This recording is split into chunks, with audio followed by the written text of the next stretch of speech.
आप सब। आज हम आपको एग्जाम्पलर की जो है ना क्वाड्रिलेटरल 8.3 की आपको क्वेश्चन नंबर 10 करवा रही हूँ।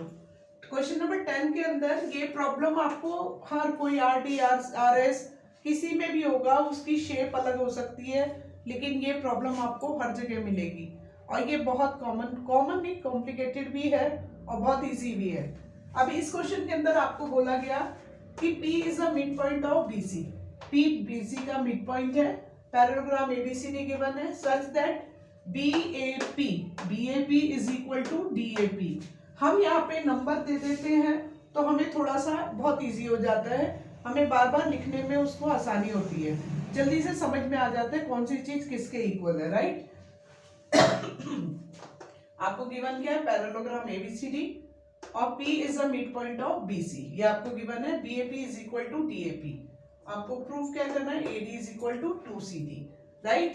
तो आपके पास आपने लिखा एंगल 1 इज इक्वल टू 2, ये आपको गिवन है, ये आपको पास क्या है, गिवन है, राइट।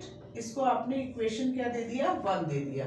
अब यहाँ पे आपको हमेशा कभी भी, आप छोटे बच्चे हो लेकिन उसके बावजूद भी आप हमेशा क्या ध्यान रखो कि आपको क्या करना है, कोई भी जो दो लाइनें, क्योंकि ये पैरेललोग्राम है तो ये लाइन इस लाइन के पैरेलल है, यहाँ पे क्या लिखा हुआ है AD, यहाँ पे क्या लिखा हुआ है BC, राइट। ये लाइन इस लाइन के पैरेलल बताने के लिए यहाँ पे इसका लिखा हुआ है P, यहाँ पे 2 है, तो आप देखोगे क्या शेप आपको बनती नजर आ रही है, Z की शेप बनती नजर आ रही है। इसका मतलब ये ऑल्टरनेट।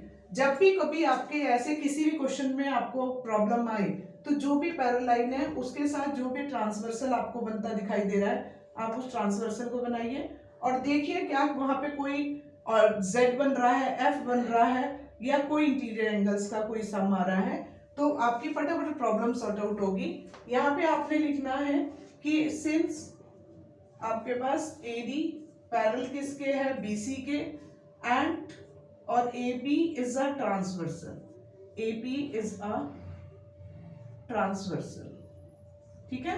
तो angle 2 is equal to angle 3, इसको आपने क्या दिया, 2।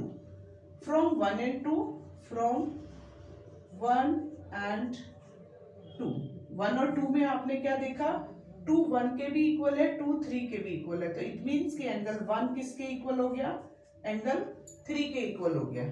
अगर एंगल 1 और 3 इक्वल हो गए तो अब ये देखो आपको एक ट्रायंगल मिल रहा है ABP, एक आपको ट्रायंगल क्या मिल रहा है, ABP। इस ABP के अंदर ये आपको ट्रायंगल मिल रहा है ABP, ये आपको ट्रायंगल दिखाई दे रहा है, right. In triangle ABP, in triangle ABP angle 1 is equal to angle 3, prove कर चुके हो आप ऊपर। अगर आप ट्रायंगल चैप्टर को रिकॉल करोगे तो जो एंगल्स अगर इक्वल होते हैं तो उसकी अपोजिट साइड्स इक्वल होती है। तो एंगल 1 की अपोजिट साइड कौन सी है, BP, एंगल 3 की अपोजिट साइड कौन सी है, AB। तो AB is equal to BP। Reason इसका क्या दोगे, साइड्स अपोजिट टू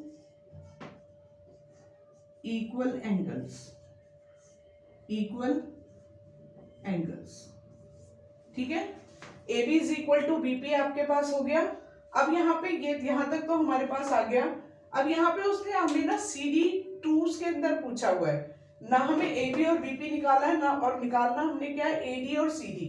यहाँ हम देख रहे हैं कि AD जो है वो आपका किसका है, BC का। यहाँ पे आपके पास हमें यहाँ BC भी नहीं गिवन है, तो हम इसको इजी करने के लिए क्या करते हैं कि जो ये इक्वेशन है, इस इक्वेशन को मान लिया मल्टीप्लाई इक्वेशन 3/2, दोनों साइड से मल्टीप्लाई, क्योंकि यहाँ पे 2 का रोल है इसलिए हम सोचते हैं कि इसको 2 करके कर लेते हैं, मल्टीप्लाई इक्वेशन 3 बाय आपके पास 2। आपने 2 से इसे मल्टीप्लाई किया, अगर 2 से मल्टीप्लाई किया तो AB क्या हो गया, 2AB, और BP क्या हो गया, 2BP। लेकिन हमें यहाँ पे उसने क्या बोला था कि P मिड पॉइंट है। P मिड पॉइंट का मतलब होता है कि जो BP है वो BC का हाफ है, ठीक है। तो यहाँ पे हम 2AB को एज इट इज रखेंगे, बीपी की जगह हम क्या यूज करेंगे, हाफ ऑफ बीसी, राइट। क्यों है कि बीपी इसका ये P is the mid point, P इसका मिड पॉइंट था, मिड पॉइंट ऑफ बीसी, तो आपके पास BC plus CP is equal to BC. अगर हमें यहाँ पे BP plus CP is equal to, हमें बीपी चाहिए तो 2bp is equal to BC था, ठीक है। 2bp is equal to BC था।